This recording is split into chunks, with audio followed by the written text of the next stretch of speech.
উহ, কি গরম পড়তে শুরু করেছে। আমরা বাঙালি দুপুরে ভাত খাওয়ার পর একটু মিষ্টি মুখ হলে ক্ষতি কি?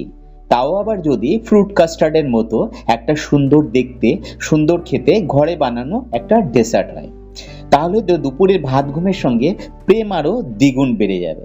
চলুন, কিভাবে সিম্পল পদ্ধতিতে এই ফ্রুট কাস্টার্ড ঘরে বানানো যায় সেটা একবার দেখে নিই। এই রেসিপিটা অনেকে অনেক রকম ভাবে বানায়। আমি চ্যালেঞ্জ দিয়ে বলছি, আপনি যদি এই পদ্ধতিতে বানান, আপনি বেস্ট রেজাল্ট পাবেন। প্রথমে গ্যাসের ওভেনটা জ্বালিয়ে একটা পাত্র বসিয়ে দেব। এখানে একটা জিনিস খেয়াল রাখতে হবে, যে পাত্রটা আপনি নেবেন, পাত্রের নিচটা যেন মোটা হয়, না হলে নিচে ধরে যাওয়া বা জ্বলে যাওয়ার সম্ভাবনা থাকবে। আমি পাত্রে 750 মিলিলিটার দুধ নিয়েছি। এবার এটা মিডিয়াম ফ্লেমে গরম হতে দেব। এই অবস্থায় দুধটাকে কিন্তু কন্টিনিউ নাড়তে থাকতে হবে, না হলে নিচে লেগে যাওয়ার সম্ভাবনা থাকবে। দুধ গরম হতে হতে আমরা সাইডে একটা ছোট বাটিতে 2.5 চামচ কাস্টার্ড পাউডার নিয়ে ওর মধ্যে 1 হাতা উষ্ণ গরম দুধ দিয়ে দেব। এই প্রসেসটা একটু ক্রিটিক্যাল, খুব ধ্যান দিয়ে করতে হবে। দুধের সঙ্গে কাস্টার্ড পাউডারটা খুব ভালো করে গুলতে হবে, যাতে কোনো দানা না থাকে। দেখুন, ঠিক এইভাবে এইরকম ভাবে বানাতে হবে। এবার এদিকে দুধটা ভালো করে ফুটিয়ে নিয়েছি। এবার দুধের মধ্যে 1 চিমটি জাফরান দিয়ে দেব। ফ্লেম কিন্তু মিডিয়ামেই থাকবে। দুধের মধ্যে এবার কাস্টার্ড আর দুধের মিশ্রণটা দিয়ে দেব। মিশ্রণের পাত্রটা পরিষ্কার করে দুধের মধ্যে দিয়ে দেব।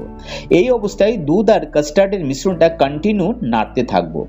ঠিক মতো না নাড়লে এটা কিন্তু দানা বেঁধে যাওয়ার সম্ভাবনা থাকবে।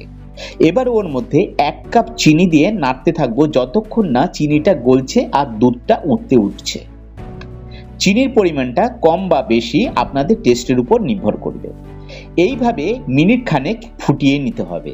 এইবার এটার থিকনেসটা দেখুন, এরকম ভাবে করার চেষ্টা করবেন, না পাতলা না মোটা। এবার এটাকে একটা পাত্রে ঢেলে নেব। ঢালার পরেও নাড়তে থাকুন, যাতে উপরটায় কোনো রকম সর না পড়ে যায়। এবার অন্য একটি পাত্রে কিছুটা জল নিয়ে ওর মধ্যে এই গরম পাত্রটা রেখে দিন, আর একটা চামচ দিয়ে কন্টিনিউ নাড়তে থাকুন। এই প্রসেসটা করার এই কারণ যে এর মধ্যে যদি আপনি কেটে রাখা ফ্রুটসগুলো দিয়ে দেন, তাহলে ফ্রুটসগুলো ভালো থাকবে না, ওটার ক্রাঞ্চি ভাবটা থাকবে না। সেই জন্য এটা মোটামুটি নর্মাল টেম্পারেচারে আসার পরেই ফ্রুটসগুলো আমরা দেব। এবার আমরা সাইডে ফ্রুটসগুলো ছোট ছোট টুকরো করে কেটে নেব। টোটাল 1.5 কাপ মতো কাটা ফ্রুটস নিয়েছি। এবার কাস্টার্ড মোটামুটি নর্মাল টেম্পারেচার আসলে এর মধ্যে ফ্রুটসগুলো দেব। আমি এখানে আপেল, আঙুর, বেদানা আর কিশমিশ নিয়েছি। এবার এটাকে একটু মিশিয়ে নিচ্ছি। দেখুন, দেখতে কি সুন্দর কালার হয়েছে, আর এর টেক্সচারটা দেখুন, আর থিকনেসটা দেখুন, একদম পারফেক্ট। এবার কাস্টার্ডটি 2 ঘন্টার জন্য ফ্রিজে রেখে দেবো, ঠিক মতো বসে যাওয়ার জন্য, না হলে এটা বসবে না।